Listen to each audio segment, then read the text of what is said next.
Pisau yang bagian pegangannya atau gagalnya sudah hilang biasanya akan dibuang begitu saja atau tidak dipergunakan. Nah, mulai sekarang jangan pernah membuangnya teman-teman. Karena di video kali ini saya akan berbagi sebuah cara kreatif bagaimana cara memperbaikinya dengan menggunakan bahan dan juga cara yang sangat sederhana saja. Jadi ini nanti akan jauh lebih menghemat karena kita tidak perlu membeli pisau yang baru lagi. Sebagai contoh, pisau ini hanya dibalut dengan menggunakan kain. Jadi sangat tidak layak dipergunakan, selain itu juga sangat berbahaya sekali. Oke teman-teman, langsung saja kita ke videonya. Dan nanti teman-teman juga bisa langsung mempraktekkannya di rumah. Bahan pertama yang harus kita siapkan adalah lem batang atau lem bakar. Untuk lem batang ini kita potong ukurannya menjadi lebih kecil supaya nanti lebih mudah untuk proses selanjutnya. Lem batang ini harganya juga lumayan murah, sekitar Rp1.000 di supermarket ataupun di warung-warung terdekat dari rumah kita. Dari kota mana teman-teman menonton video ini? Tulis di komentar untuk memberitahu saya. Atau mungkin ada saran maupun kritik buat video kreatif kali ini, juga bisa ditulis di kolom komentar. Karena kritik dan juga saran dari teman-teman akan membangun channel ini menjadi lebih baik lagi.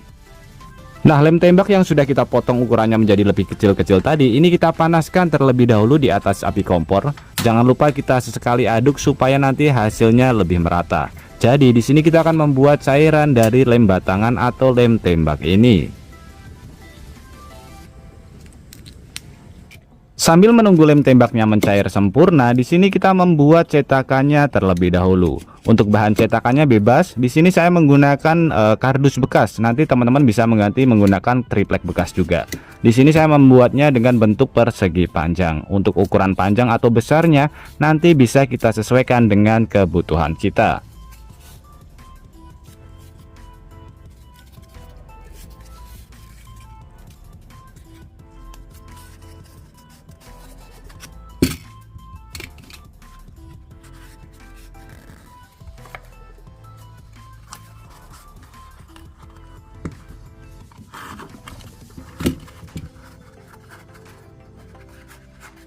Kemudian kita siapkan beberapa sekrup atau bisa menggunakan paku dan juga pipa pralon bekas. Untuk panjangnya nanti bisa kita sesuaikan saja. Nah, sekrup-sekrup yang sudah kita sediakan tadi kita tancapkan pada bagian salah satu ujung pipa pralon yang sudah kita sediakan.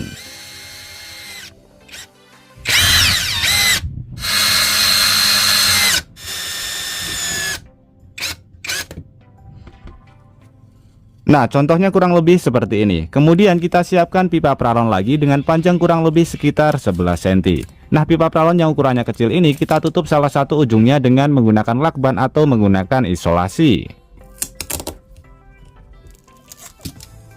Nah, hasilnya seperti ini setelah kita tutup. Kemudian bagian yang tidak kita tutup ini kita garis tepat pada bagian tengahnya. Kemudian kita cowak sesuai dengan tebal mata pisau yang akan kita perbaiki.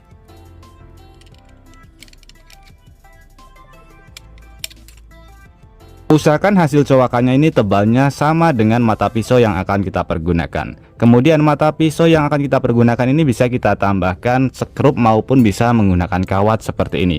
Jadi supaya nanti hasil perbaikannya menjadi lebih kuat dan tidak mudah lepas lagi.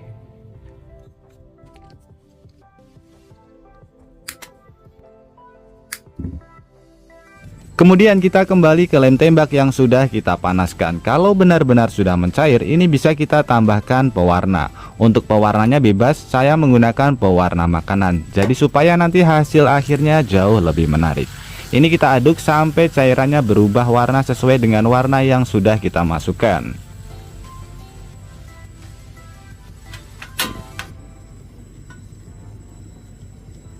Kemudian untuk langkah selanjutnya, pipa pralon yang kita tambahkan sekrup tadi kita masukkan ke bagian cetakan, yaitu persegi panjang yang sudah kita buat dari kardus bekas. Kemudian untuk langkah selanjutnya, cairan yang sudah kita tambahkan pewarna ini kita masukkan ke dalam cetakan. Jadi kita masukkan sampai benar-benar penuh, perlahan-lahan saja supaya nanti hasilnya lebih maksimal.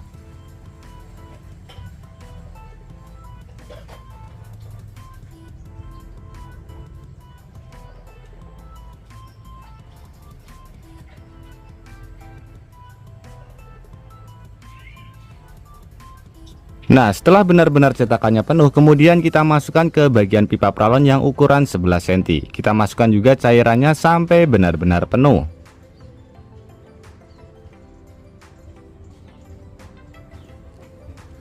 Setelah benar-benar penuh, masukkan ujung pisau yang sudah kita tambahkan kawat ke dalam pipa pralon yang ukuran 11 cm. Kita masukkan perlahan-lahan, usahakan mata pisaunya tepat pada bagian colokan yang sudah kita buat.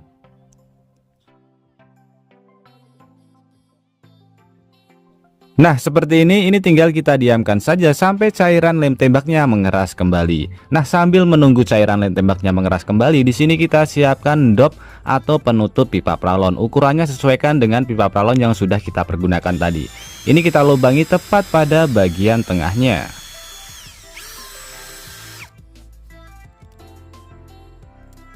Kemudian kita siapkan tali. Untuk talinya bebas ya, saya menggunakan tali bekas sepatu. Kita masukkan ke bagian lubang yang sudah kita buat, lalu pada bagian dalamnya kita ikat.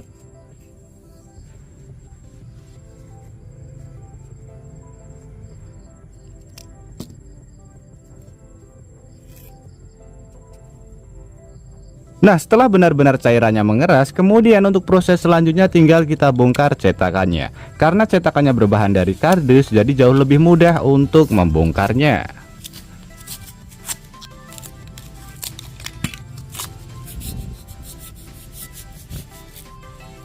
Kemudian pada bagian pisau, isolasi yang sudah kita pasangkan pada bagian pipa tadi ini juga bisa kita lepas. Kemudian kita bersihkan sisa-sisa lem pada bagian mata pisau yang menempel. Jadi supaya nanti hasil akhirnya lebih rapi dan lebih bagus.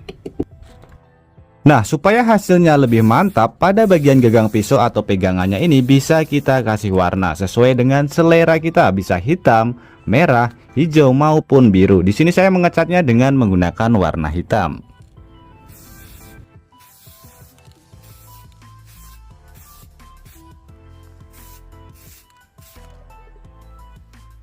Nah, setelah hasil pengecatannya selesai, kurang lebih hasilnya seperti ini teman-teman. Benar-benar sangat mantap sekali. Kemudian pada bagian ujungnya bisa kita tambahkan dengan menggunakan penutup pipa pralon. Nah, ini sudah saya tambahkan tali juga. Jadi seperti ini bisa kita gantungkan. Tinggal kita asah saja, pisaunya sudah bisa kita pergunakan kembali. Hasilnya benar-benar sangat keren sekali. Kemudian tadi juga saya membuat ini ya, palu karet. Pada bagian ujungnya juga bisa kita tambahkan penutup pipa pralon. Nah, seperti ini talinya lebih panjang dikarenakan nanti supaya tangannya bisa masuk. Ketika ingin memalu dan ternyata jatuh, ininya tidak akan jatuh. Jadi ini bisa menjadi alternatif juga buat teman-teman yang sering bekerja di bengkel. Nah, ini meninggalkan bekas ya. Kalau menggunakan palu karet jauh lebih aman. Kita coba untuk memalu ini. Wow, benar-benar sangat mantap sekali teman-teman. Sangat kuat sekali ya. Nah, bisa terlihat. Jadi tinggal kita gantungkan saja sebagai contoh seperti ini.